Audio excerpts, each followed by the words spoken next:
You know, Stephen A., you had something more to say about DeMaurice Smith. We were talking about Adrian Peterson and the topic of guaranteed contracts in the NFL. First of all, this is not something to question his competency or his leadership, really, because I know that he is competent. I actually like DeMaurice Smith, but I think, Ryan, it's important to point out this, and I've said this many times on the show in the past, Skip. There's a difference between labor relations and labor negotiations. And labor negotiations sometimes is interfered with labor relations or vice versa. Take Adrian Peterson into consideration. You don't agree to show up and talk with the commissioner, or whatever that case materialized into. Everything seems to be about lawyers and legalese, when sometimes all that's required is two individuals going out to dinner or lunch, sitting down and hashing things out over a drink or over some food, and just that's labor relations. But the NFLPA does not have that, because DeMaurice Smith hasn't made sure to have that with Roger Goodell, and as a result, I believe it has gotten in the way and has made mounted out of molehills. I can say this. I've been in enough meetings. I've been around long enough in the NFLPA to know that the fault doesn't just lie with the NFLPA. That's been both ways about the relations. So, Okay, so let's stay in the NFL. Ryan Clark is going to stay with us and go from one running back to another, talking about Ray Rice. So here's what Executive Director of the NFLPA, DeMaurice Smith, had to say about Ray Rice. Ray Rice, is he being blackballed? Why isn't he getting a second chance? This, unfortunately, is a league that has a history of blackballing players. I find it hard to believe that a player of Mr. Rice's caliber hasn't at least got one offer from a league to come. From a team to come work out. So that was Smith telling our very own Sal Paolantonio that Ray Rice is being blackballed. I'm really interested to hear what you have to say about this, Ryan. This is a very interesting topic. This is something that can be taken so many ways. When D. Smith says there's been players blackballed, we have a whole list of guys who fought for free agency, of guys who were big union reps, who were never able to play again, who were cut from teams and never picked up. But I think this situation is different. But it does go to more collusion, where we've had many collusion suits against the NFL, whether it was during the non-salary cap year, where we felt like they colluded to keep prices down on certain guys. And so there's been things that's going this way. So for me, it's almost sketchy to say, okay, he's being blackballed, or these guys have gotten together and said, okay, we're not going to pick up Ray Rice. But I know he's become the face of domestic violence in the NFL, even with all the other people who were involved, whether it be Ray McDonald, whether it's Greg Hardy, all of these other people who were during this time were also facing these same things. When the video comes out, when you see the tapes, Ray Rice became the face of domestic violence in the NFL. And we had to make a point as a league, not just the union, as a league, that we weren't going to stand for this. So I feel like in some way teams are scared to touch him.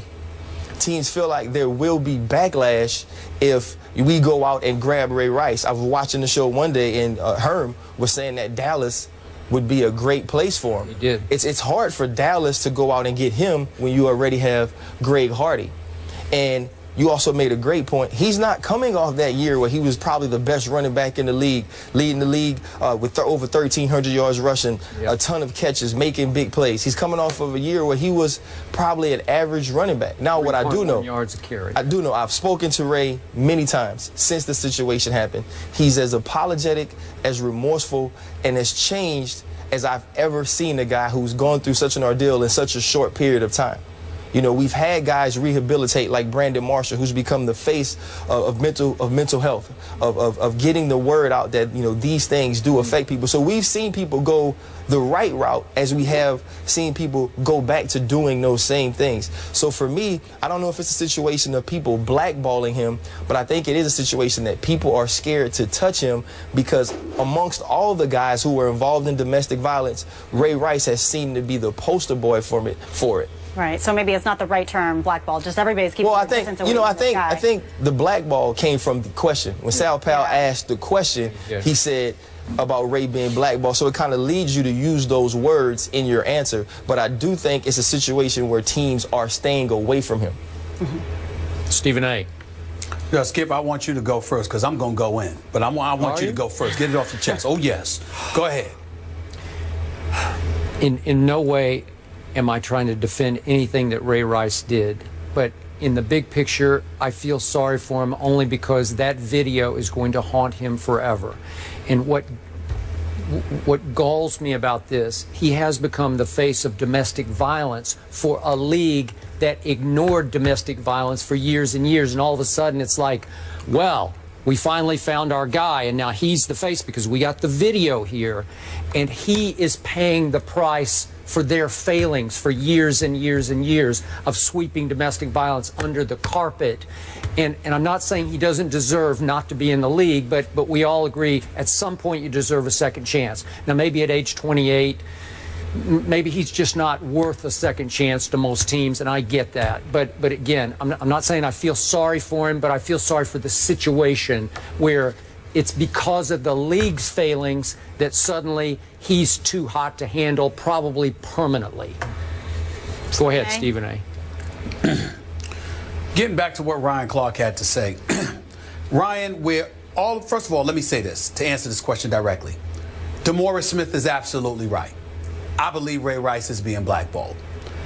I also agree with you, Ryan. I'll take your word for it in terms of his contrition and his changed ways. But I've always been of the mindset that this is the land of second chances. Ray Rice deserves a second chance. Ray Rice deserves an opportunity to be back in the NFL. So we agree there. Where all of these guys lose me, Ryan, tell me what part about what DeMaurice Smith said that they didn't know.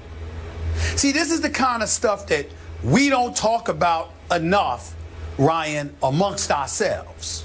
Because when you talk about the system and you talk about how the system conducts itself, there is nothing, absolutely nothing about it that is surprising.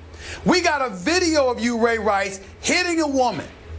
As a result, you know Madison Avenue and all the advertisers and sponsors that the NFL does business with, they'd have a conniption if you were brought back. It's entirely plausible that the NFL, without even getting into the blackball situation as you so accurately articulated, Ryan, it's entirely possible that you're just nuclear, Ray Rice, and they're scared to touch you because it's bad for business.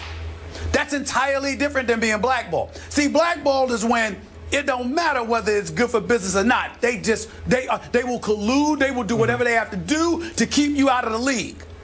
But when something's bad for business, that's not being blackballed. That's bad for business. If that's the case, there isn't a soul alive in America that wouldn't be blackballed under certain situations. So we know this. And since we know this, Ray Rice, wouldn't it behoove you to extend an apology to Mr. Bisciotti, the owner for the Baltimore Ravens?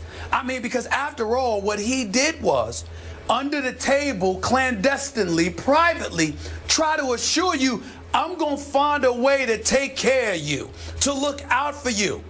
And because you were so hell-bent on making sure that everybody knew you were honest and forthcoming to the Ravens and to the National Football League, you dimed out the one billionaire that was willing to help you. And you're wondering why you don't have a job? Could that possibly play a role in it? That the other billionaires who own NFL teams are looking at you and this little club, Ryan, that you know a hell of a lot better than me. This little club is sitting there going, oh, so you dimed him out when he was the one guy trying to help you. Why shouldn't we help you? Well, it's bad enough that you got the domestic violence issue and the video to go with it. But then on top of it all, you dimed out the one dude in our clique that was trying to look out for you? Not smart. And that's the kind of stuff that we need to talk about. You got to be about the marathon instead of the sprint. You got to look ahead. I'll take it on a far more innocuous level. Ryan Clark, you were playing in the NFL before you started working with ESPN. You were still doing work for us while you were on an NFL roster. Why? Because you saw the forest from the trees and you saw what you wanted to do when your playing career was over. You didn't think about tomorrow. You thought about next month, next year, the year after, and the year after, and the year after that. These brothers think in the moment and then get upset when the world to follow comes crashing down on them and telling you there is no tomorrow because you didn't use your head. That's the problem with these guys. And that's what needs to be said. That ain't being blackballed. Well, it sounds like all three of you are in agreement that he deserves a second chance. Whether or not he will get that second chance remains to be seen, even though Ray McDonald, Greg Hardy, both have gotten their second chances. Last question before we let you go. If you were a head coach in the NFL, would you give him a second chance? I would. Bryce? I would. But the thing is, head coaches don't always make those decisions. All right. It's about the business. I would bring him back to the Ravens. I would bring him back. If he apologized to me if I was Bisciotti, I'd bring him back tomorrow. They will support him. All right. NFL analyst Ryan Clark, thank you for joining us. We're to go back to the association. And even though we're going to look at where game one of the NBA Finals is until Thursday, we're going to look back. What happened to James Harden? We'll talk about that.